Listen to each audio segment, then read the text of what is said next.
Hello everyone, my name is Kay and welcome back. So today we are going to talk about one of the hands down wildest weeks I've ever seen on the live feeds. This was of course followed up with the wildest eviction episode I've ever seen probably in Big Brother history. I'm honestly still so shocked and there's a lot to talk about, so let's get into it. So this eviction episode picks up right after the last nomination ceremony where Taylor was put on the block. So before she was put up, a lot of her fellow house guests were really nervous about Taylor's reaction to being nominated. They were talking about how scary she was and how much she was gonna blow up when she was put up. Yeah, I just know she's like an aggressive person, so. Whoever takes her off, it's gonna be loud.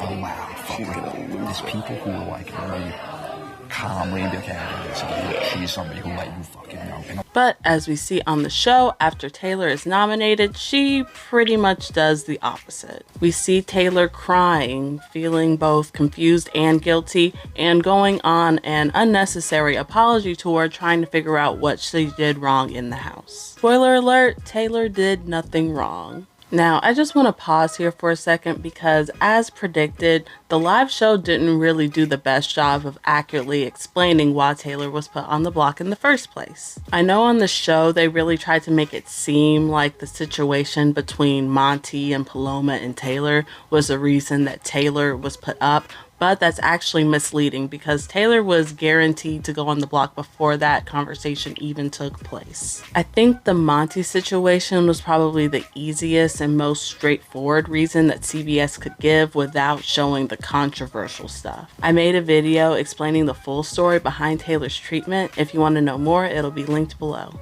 Now, we have to talk about the Paloma of it all, and I'm really gonna practice my patience here. Okay, so normally I love a good villain on these types of shows. I really do. But Paloma, she is impossible to root for. She's the worst kind of villain, okay? From the catty, gossipy behavior, to the weird tangents, to the unstable gameplay, Paloma is just kind of the definition of doing too much. She's low-key kind of spineless too. I mean, one minute she's saying this. I just won't get her out now. Like, she scares the shit out of me, honestly.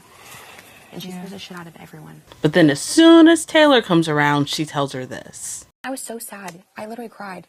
I was like, why the fuck am I even crying? I'm not scared of Taylor. No, I wasn't even afraid of you. I was like, she's such a nice girl. I know lying and being fake in the Big Brother house is totally fair gameplay, but it does really annoy me because Paloma and others clearly didn't give a single fuck about Taylor or her mental health or well-being when they were villainizing her. But when Paloma starts acting strange, then she just gets coddled and felt sorry for. I'm supposed to feel sorry for that bitch. I don't.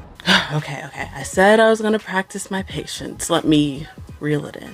So for the past few days on the feeds, Paloma had been saying some strange things and exhibiting some weird behavior that was concerning to say the least. I'm getting scared that we're in a dream. Or we're not in a dream. No, listen to me. I'm thinking we do the Inception thing.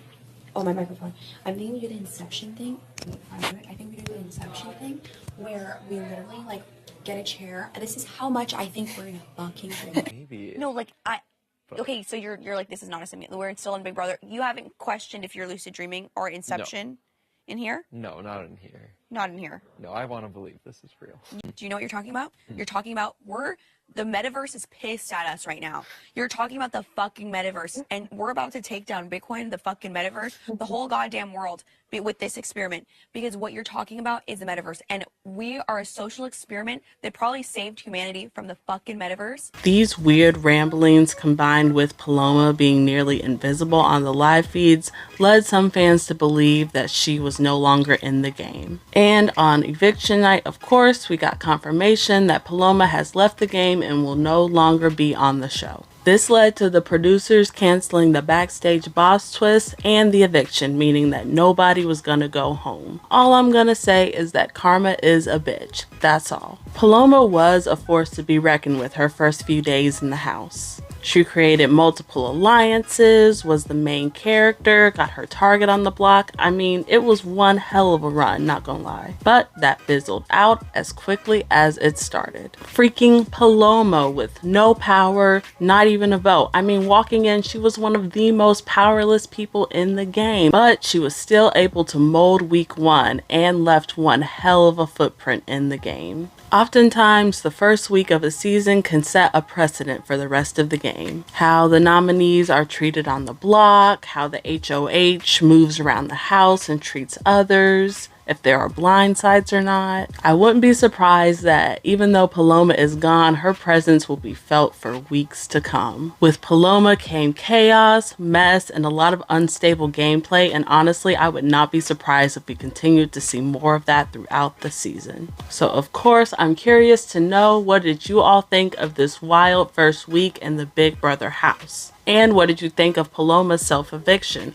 Are you happy that she's gone, or do you really wish she was back to be the villain this season? Let me know in the comments below. All I can say is these house guests have really hit the ground running, and I am super duper excited to see what's next and to see what this next HOH has in store. I hope you all have a wonderful week, and I will talk to y'all later. Bye.